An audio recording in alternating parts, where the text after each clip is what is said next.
Once and Future is Big Finish's contribution to Doctor Who's 60th anniversary, a monthly series of audios featuring all the old Doctors and many of their companions. It's basically an anniversary special spread out over multiple episodes. And judging by this first part, it's going to be a lot of fun. The framing device is simple. During the Time War, the Doctor is hit by a weapon that makes him degenerate back into his past lives, hence the title. But rather than go chronologically from the 8th Doctor back to the 1st, as you might have expected, instead it's doing them in random order. So we start with Tom Baker as the 4th Doctor, perhaps because he's so popular.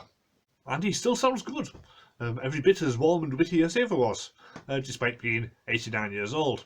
I guess they could have recorded this some time ago, but even so, it's very impressive.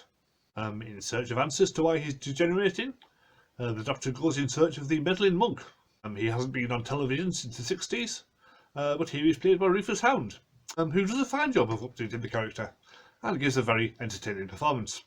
I wouldn't mind if they brought him over to the TV version, in fact. There isn't much in the way of actual plot in this instalment.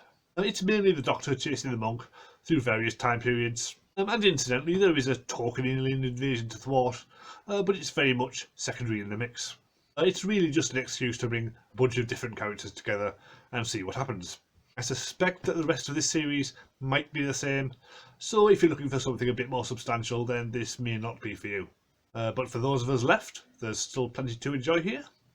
We get Elizabeth Sladen's daughter, Sadie Miller, as Sarah Jane Smith, and she turns out to be one of Big Finish's better recastings, sounding very much like her mother. And teaming her with Tom Baker only helps to sell the illusion. There's also the return of Kate Stewart, who was only on the TV show last year, so it's hardly a major comeback. But we do also get Ingrid Oliver back as Osgood, who certainly deserves to make a return on screen. And her fanish devotion to the Doctor is front and centre as usual. She certainly acts how a lot of fans would if they found themselves in the TARDIS with the 4th Doctor and Sarah Jane. On the downside, the section with the Doctor cycling through his earlier incarnations doesn't sound as good as it should. Half of the actors have been recast, and the surviving ones are a lot older than they were when they played the parts on screen.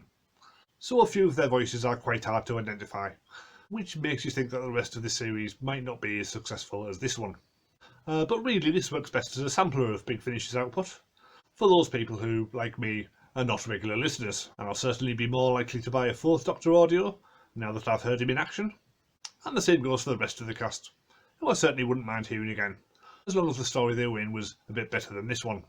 But anyway, I'll still be getting the rest of Once and Future as it's released, because I've already paid for it.